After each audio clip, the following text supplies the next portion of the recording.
Hello students, आज हम amines के बारे में डिस्कस करेंगे। आपकी 12th क्लास में ऑर्गेनिक केमिस्ट्री का मोस्ट इम्पॉर्टेंट चैप्टर है अमाइन। अमाइंस जो होते हैं वो अमोनिया से ड्राइव होते हैं। Amines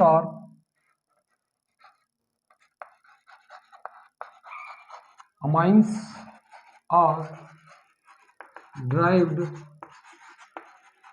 from ammonia. Ammonia it means NH3। Basically होता क्या है, अमोनिया में से जो हाइड्रोजन कंपाउंड जो हाइड्रोजन है वो कंपाउंड में से क्या होता है, रिलीज होता है, रिमूव होता है और वहां पर आकर के कोई एरोमेटिक या एलिफेटिक जो कंपाउंड है वो जुड़ता है, यानी कि हाइड्रोकार्बन वहां पे जुड़ता है। हम ये भी कह सकते हैं, we can say that removal of, क्या होगा यहाँ, removal of hydrogen, removal of hydrogen and addition of alkyl or aryl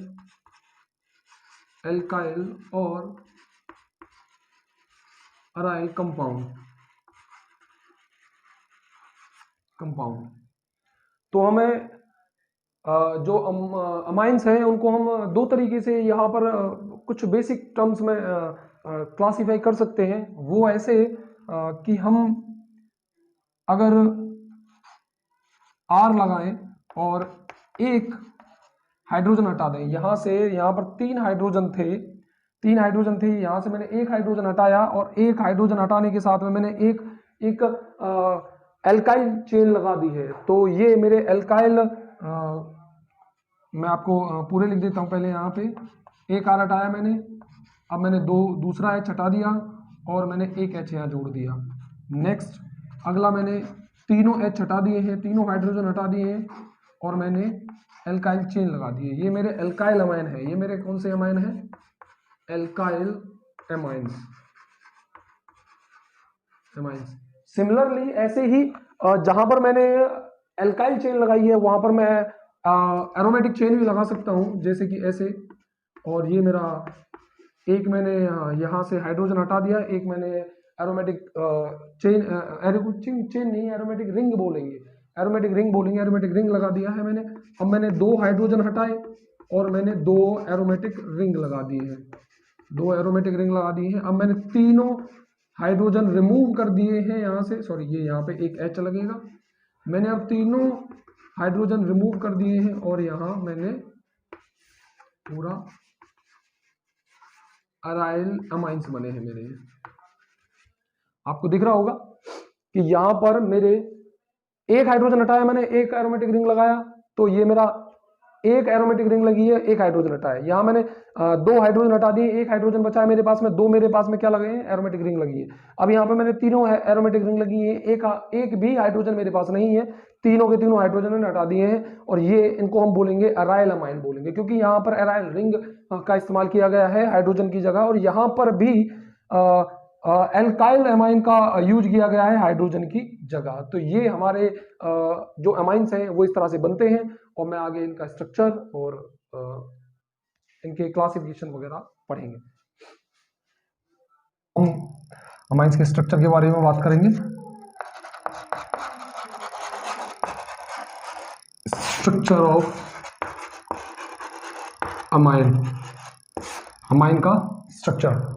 तो देखिए, आपको पता है कि अमाइन में तीन हाइड्रोजन जुड़े होते हैं, मतलब नाइट्रोजन से तीन हाइड्रोजन जुड़े होते हैं, यानी कि ये वाला नाइट्रोजन हमारा सेंट्रल एटम होगा और जो हाइड्रोजन जुड़े हुए हो तीन, जो मान लीजिए ये और ये है। अब आपको पता है कि नाइट्रोजन जो है, नाइट्रोजन पे उसकी वैलेंस जो इलेक्ट्रॉन होते हैं वो 5 वैलेंस इलेक्ट्रॉन होते हैं, जिसमें से 3 से उसने बॉन्ड बना रखे हैं और 2 इलेक्ट्रॉन उसके पास एक लोन पेयर डेवलप करते हैं, यानी ये चीज। ठीक है, अब देखिए, आपको पता है कि भाई ये जो स्ट्रक्चर है, आपने पहले पढ़ा हुआ है 11th क्लास में, कि जो ये स्ट्रक्चर है वो कुछ इस तरह से बनाया जाता है।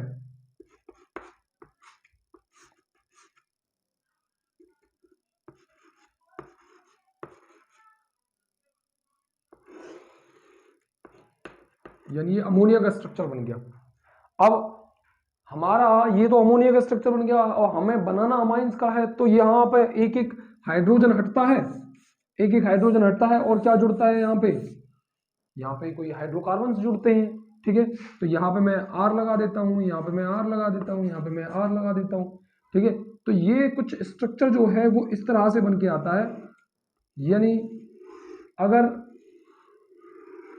हाइब्रिडाइजेशन के आधार पर देखा जाए तो इसकी हाइब्रिडाइजेशन जो होगी, इसकी हाइब्रिडाइजेशन होगी, हाइब्रिडाइजेशन के लिए हम क्या करते हैं, lone pair plus bonded atoms.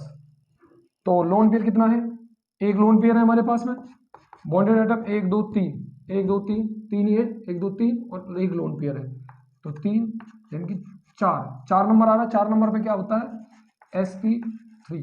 sp3 इसकी हाइब्रिडाइजेशन है। और अगर मान लीजिए जिसके सिंगल बॉन्डेड भी होते हैं, जो सिंगल बॉन्ड से सारे के सारे बॉन्ड उसके सिंगल बॉन्ड हो, वो sp3 हाइब्रिडाइज होता है। तो ये sp3 हाइब्रिडाइज है। ये कैसा sp3 हाइब्रिडाइजेशन है इसकी sp3 हाइब्रिडाइजेशन। और sp3 हाइब्रिडाइजेशन के आधार पर इसका जो स्ट्रक्चर निकल के आता है, वो निकल के आता है इसका स्ट्रक्चर टेट्राहेड्रल। टेट्राहेड्रल क्योंकि sp3 जब हाइब्रिडाइजेशन होती है तो टेट्राहेड्रल स्ट्रक्चर बनता है, और बॉन्ड एंगल स्ट्रक्चर तो बनता है, स्ट्रक्चर बनता है टेट्राहेड्रल, और बॉन्ड एंगल बनता है,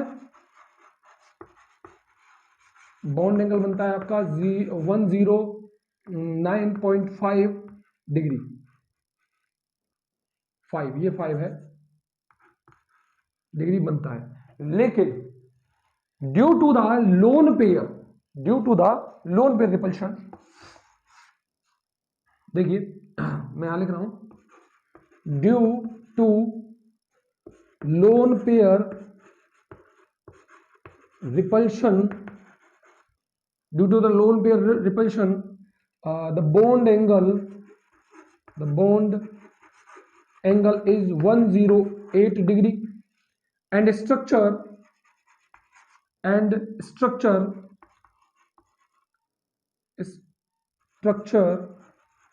of amine is pyramidal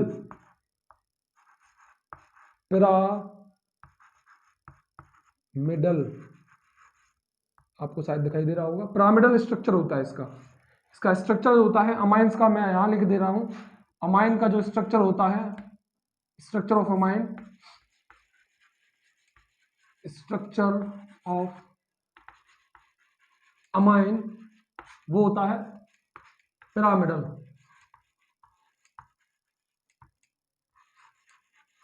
pyramidal structure होता है, यानी कि ये लोन पेयर कभी काउंटर नहीं किया जाता। आप केमिकल बॉन्डिंग में पढ़ चुके हैं कि लोन पेयर को कभी काउंटर नहीं करते स्ट्रक्चर में, तो ये टेट्राहेड्रल नहीं होगा, टेट्राहेड्रल नहीं होगा on the basis of hybridisation.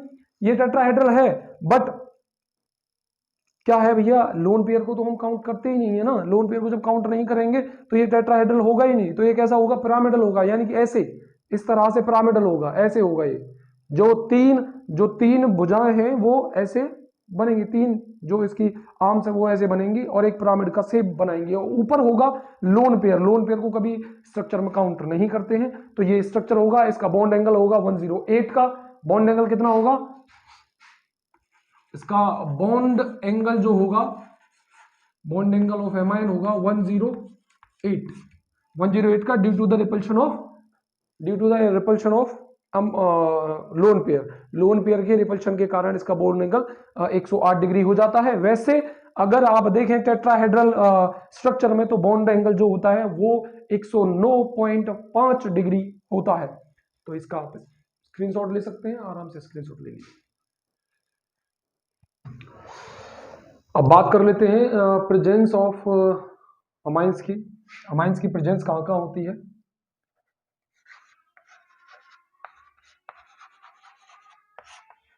Presence of amines.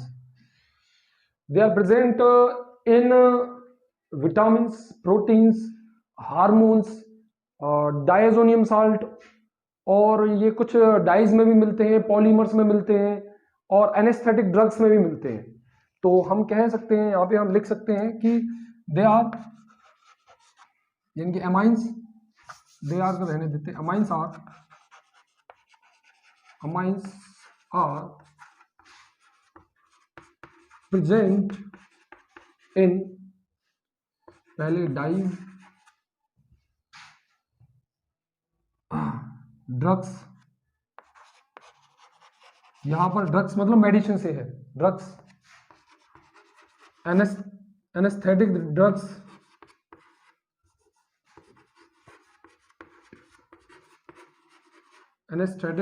Drugs, और डायजोनियम साल्ट,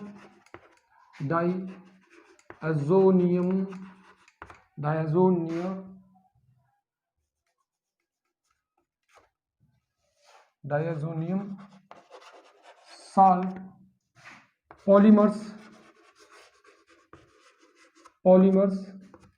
आपके प्रोटीन्स, विटामिन्स एंड हार्मोन्स,